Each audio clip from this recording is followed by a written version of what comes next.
manggagawa, na bahagi din na nagkahit sa Labor Coalition at Karipunan ng Kilusang Masa, si kasama Judy Miranda.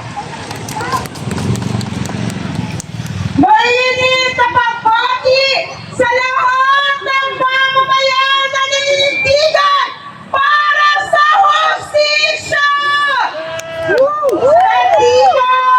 Pilipinas, nagkaisa Labor Coalition, ang Kalipunan, ang bayan, umangisigaw, ang galit ng taong bayan.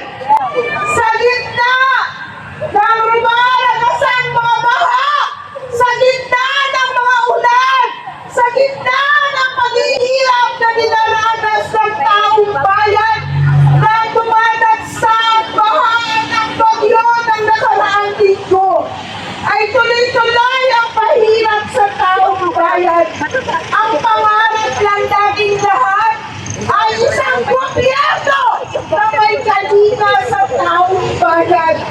Isang gobyerno na itinid sa hinaing ng mga manggagawa at ordinaryong mamamayan. Tama! At kaya tayo may Korte Suprema sa mga pagkakataon na walang hustisya. Sa pagkakataon na kinarapakan ng ating mga karapatan. Sa pagkakataon ng konstitusyon ng Pilipinas ay pinahirapan. Pero matatakbuhan ng taong bayan. Pero ano ang nangyari? Ano ang narinig natin sa Korte Suprema? Pinawalang bahala ang sigaw ng taong bayan na litisin si Sara Duterte. Alamin natin kung saan pinala ang milyong-milyong pera na hanggang ngayon ay walang paliwanag. Ang milyong-milyong salapi na sana ay ginagamit para sa libro, para sa pabahay, para sa mga gamot, para sa mga nasasalanta ng bagyo. Ang mga pera na nawawala, ang pera na ninakaw ni Sara Duterte! Kung walang impeachment, walang accountability.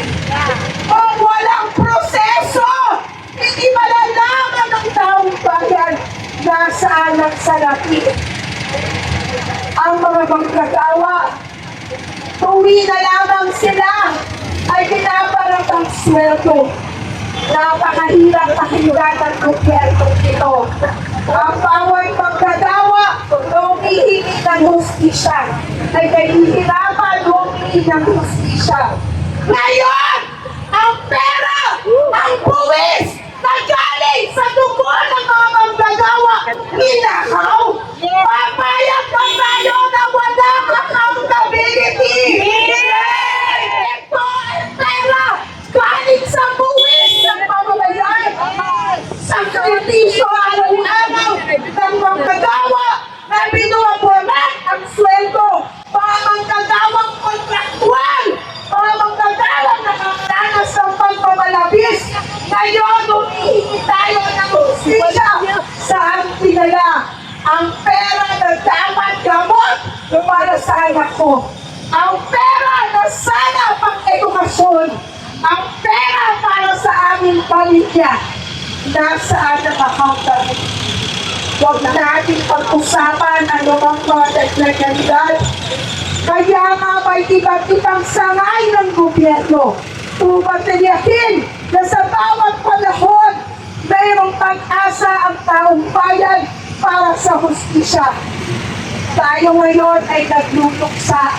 Marami ang nakaitig. Dahil ang ating sigaw ay hindi dikinig. Sana naman,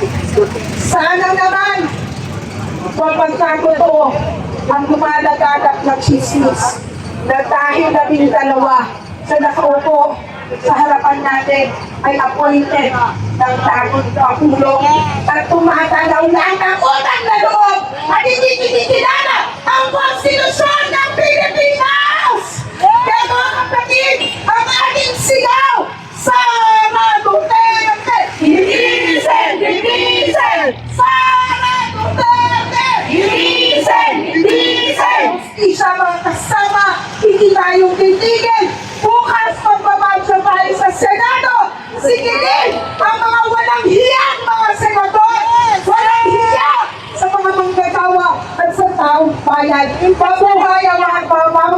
lumalaban para sa katotohanan. Mabuhay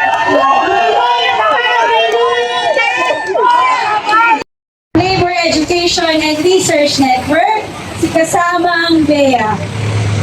Sara Duterte! Litisan! Sara Duterte! Litisan! Tamang katagal na tayong naghihintay para sa impeachment trial ni Sara Duterte. Matagal na! Ba't pa matagal pa ba natin? Kaya panawagan natin! Huwag i-dismiss! Huwag i-dismiss! Huwag i-dismiss!